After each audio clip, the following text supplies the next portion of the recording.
Hola, ¿qué tal? Bienvenidos a un nuevo episodio de La Nueva Prudencia.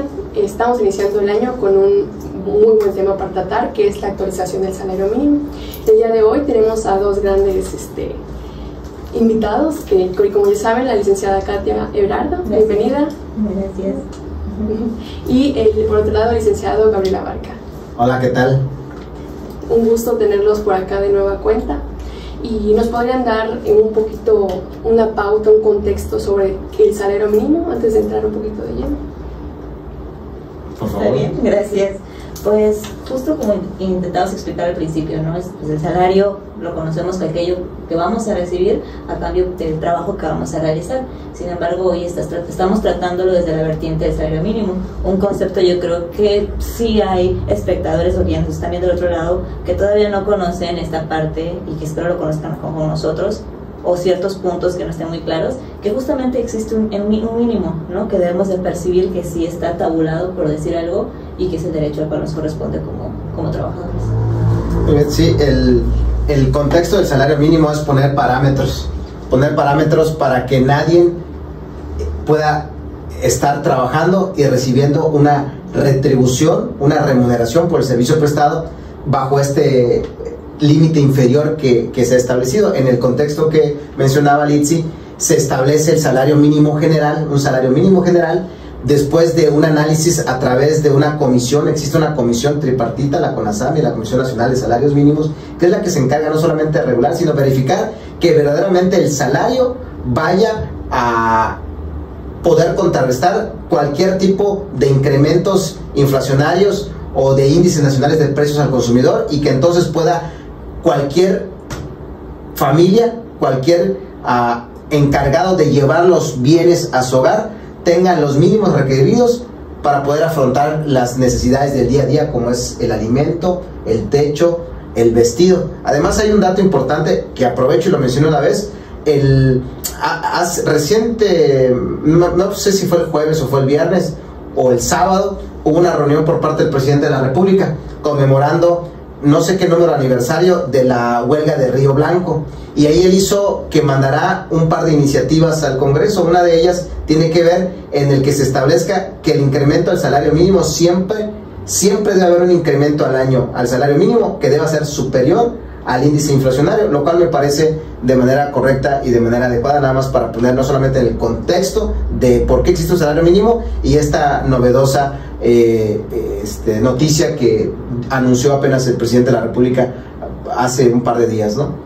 Algo que me interesaría saber es que si se actualiza el salario por ley, debo de actualizárselos a todos mis trabajadores y con ello cambiar todos los contratos y así poder actualizarlo pues ante el Seguro Social o todas las prestaciones que conlleva o lo puedo dejar en el salario anterior. ¿Qué pasaría si no lo hago? Pero lo ideal es que si yo vengo percibiendo el salario mínimo, que si no me equivoco en el 2023 estuvimos en 207 pesos y actualmente a partir del 1 de enero estamos en 248.90, algo así. Entonces si en 2023 venía percibiendo los 207, ya cruzamos a 2024, por supuesto que lo ideal y lo correcto es que me actualicen mi alta en el seguro, mi contrato, mi nómina, sobre todo, de que estoy percibiendo esta actualización, si es que en mi caso percibo lo que es el salario mínimo, ¿no? A menos que tú estés... No, está bien. La parte es, no es necesario hacer modificación en documentos, no tengo que reimprimir contratos, no tengo que reimprimir altas y aquellos, no, solamente es un proceso administrativo de actualización. Al final del día, cuando las autoridades que se encargan de inspeccionar puedan verificar ellos que efectivamente el trabajador percibe la cantidad que es igual o superior a estos 249 pesos para el caso del salario mínimo general. Sabemos que hay una excepción que es en el tema fronterizo, donde es superior por incentivos fiscales, pero en términos generales solamente migrar de estos 207 a estos 249 pesos casi, por ponerle un par de centavitos para llegar a los 249 pesos, es necesario solamente que se actualice sin tener que reimprimir contratos, buscar firmas de trabajadores y demás, porque esto sería y resultaría muy complejo, sobre todo en aquellas empresas donde tienen trabajadores de 200, 300, 500 o más de miles de trabajadores, ¿no? Okay, entonces como tal prácticamente podríamos actualizar simplemente la nómina en como yo le estoy pagando a mis trabajadores. Sí, yo creo que lo ideal sería ello, no sé que tú me comentaras lo contrario, pero sería una cuestión administrativa de, en el alta, el registro que tenemos en el alta ante el Instituto de Seguridad Social, hacer la modificación y ante la nómina cerciorarnos que ellos están recibiendo. Que se les está dando tal percibimiento, ¿no? Ahora, tú mencionabas dentro de la serie de mini preguntas que hiciste en tu comentario, dijiste, ¿qué pasa si no lo hago? Bueno, ¿qué pasa si no lo haces en el papel? Es decir, que sí haces, porque puede ir en dos vertientes. ¿Qué pasa si no lo hago? De que sí actualicé, pero no se ve reflejado en la nómina o en el contrato, pues no pasa nada porque eso es papel, porque al final del día hay un principio en materia laboral, en derecho laboral, que es el principio de realidad. Y si en la realidad, por encima del papel, él sí está percibiendo el salario mínimo general, si fuese el caso que ese es su salario y tenemos cómo comprobarlo, no pasa nada que no esté registrado en el contrato en papel. Ahora, ¿qué pasa? Y ahí sí, ¿qué pasa en el supuesto en el que una empresa hoy, 10 de febrero, ¿qué estamos? 10 de enero. 8 de enero, estoy adelantado por 2 días. 8 de enero, ¿qué pasa si un trabajador va a cobrar de manera semanal? Ya cobró su primera semana el día 7, el día 6, el sábado, y sigue cobrando con un salario de acuerdo al 2023. Bueno, primero que nada, lo que yo diría es para las empresas o para el empleador o el patrón, es que hay un foco que ya se encendió y que esta luz roja puede ser muy grande, porque el trabajador, una de las principales causales por la que un trabajador te puede rescindir la relación es una disminución salarial, y por supuesto que él, al no estar armonizado salario, se puede caer en la hipótesis o se equipara a una disminución salarial.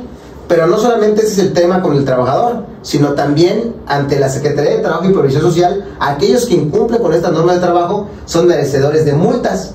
Pero también para otros órganos fiscalizadores, como es el IMSS, el que tú no estés registrado al trabajador con estos tabuladores novedosos de 2024, también te puede traer recargos y actualizaciones. Pero también ante la Secretaría de Hacienda y Crédito Público, a través del Servicio de Administración Tributaria, para el caso de los timbrados de nómina. Entonces, la recomendación, ¿cuál es? Es que no dejen esto a que sigan caminando los días, las semanas o los meses, que puedan acercarse con sus contadores, que puedan actualizar ello para que no estén en ninguno de esos supuestos de multas, recargos, actualizaciones o posibles demandas o solicitud de audiencias de conciliación por trabajadores insatisfechos porque no se les ha actualizado su salario de acuerdo con el vigente en 2024. Okay, ¿no? Entonces estamos hablando de que de existir un mundo perfecto sería que desde el 1 de enero los trabajadores comiencen como que a recibir ese salario ya actualizado, ¿no? Tal cual. Ok, perfecto. Muy interesante. Otra cosa, ¿el salario es igual para todos los trabajadores? O sea, no varía. Ya nos había medio comentado sobre la división. Y aparte de la zona fronteriza y pues el resto del país. ¿Por qué varía esto? ¿Por qué es que existe? Bueno, recordemos que muchos años atrás sí existía la zona A, la zona B, la zona C. Me parece incluso que creo que Campeche, para donde estamos, creo que la aplicaba a la zona C. Sin embargo, se extinguieron estos tipos de zonas y solamente se dejaron 2 tipos de salarios referidos a los salarios mínimos generales, el general como tal, pero hay uno particular o peculiar que es una excepción para la zona fronteriza, que como mencionaba hace un momento, es única y exclusivamente para generar un incentivo en estas zonas que tienen un impacto diferente por la zona geográfica en la que se encuentran. De ahí en fuera no hay más, salvo que estemos hablando de otro tabulador, que es el tabulador de los salarios mínimos generales profesionales, que ahí es otra cosa totalmente diferente, que valdría la pena platicarse con posterioridad porque es más extenso el tema, pero para efectos en sí del salario mínimo general se entenderá estos 249, y el de la zona fronteriza me parece que es un poco más alto, 300 y algo, sí, ahí, si no me equivoco, ¿perdón? 347, si no me equivoco. Ahí está, ahí está el dato, ¿no? Solamente podríamos hacer esas 2 clasificaciones, ¿no? ¿Algo que nos quiere comentar? No, que tenerlo presente, ¿no? Porque justo comentabas, cerrando la pregunta anterior, que pues en un mundo ideal es que entre a partir del 1 de enero. Y sí, si bien es cierto, esto es actualizable cada año, y al ser actualizable cada año, el 1 de enero de cada nuevo año pues entra en vigor, ¿no? Entonces estar muy pendientes y puntuales con estas actualizaciones. Okay. ¿Algo más que le gustaría agregar? Bueno, yo sí, y me parece que tiene que ver con algo que se platicó mucho y que fue un tema en los últimos meses, cuando se generaba la expectativa de cuál sería el porcentaje de incremento. Al final del día quedó el 20%. 20%. Al final del día los diferentes sectores convergieron y estuvieron de acuerdo. Fue una manera social, o ha sido una manera social de hacer más corta la brecha de disparidad entre los diferentes tipos de salario. Hoy me parece que los que ganaban menos se van a equiparar o van a acercarse un poquito más a quienes ganan un poco más, ¿verdad? Entonces esperamos que con esto se pueda cortar la brecha de diferencias salariales, donde tenemos salarios mínimos de 70, 80 pesos, donde no hay manera y no hay posible de poder sustentar, solventar las necesidades de una familia. Entonces me parece que sí es una reivindicación social el incremento del salario. Luego podemos discutir si todo se hizo, si en 6 años quisimos solucionar lo que no solucionamos en 40 o 50 años, en que debió haber sido de manera un poquito más armónica.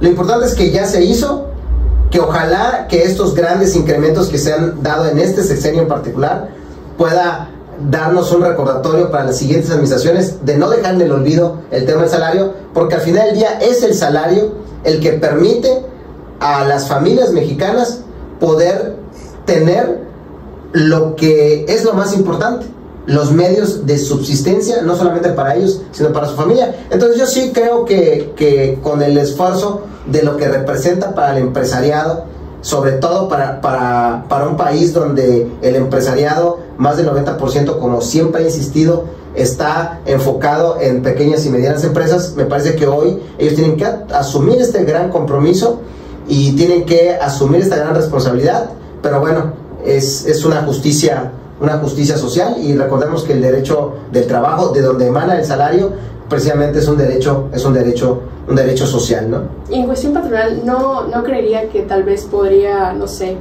impactar un poco, o como menciona usted, la cuestión empresarial, ahorita de la nada subir un 20% del salario mínimo? Yo creo que sí. Al final del día es un círculo, porque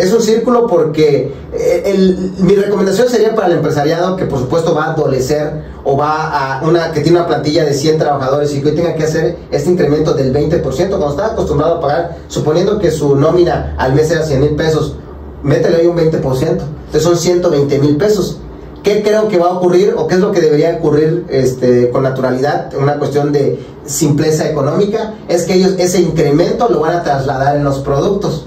Entonces hoy, si yo, el que vendía vasos, y los que me ayudaban a fabricar los vasos, me costaba la fabricación, costos directos, indirectos, salarios y demás, hasta 100,000, y hoy ahí tengo un incremento un 20%, y yo vendía un vaso en 100, lo que va a pasar es que te lo van a empezar a vender en 120. Entonces nos damos cuenta que está ocurriendo algo. Al final del día es una economía circular, es una economía circular. Entonces las empresas tendrán que también buscar estos incrementos a los servicios que prestan, ¿no? Bueno, tú hace poco enviaste un correo electrónico mandando actualizaciones que se fundamentaron precisamente en los incrementos al salario mínimo, diciéndole a una parte importante de nuestros clientes de que nuestros servicios van a tener un incremento precisamente para poder amortiguar estos incrementos de salarios mínimos que se verán reflejados también en los salarios de los trabajadores, ¿no? Entonces vemos que es algo que tiene que ser dinámico y que es circulante, ¿no?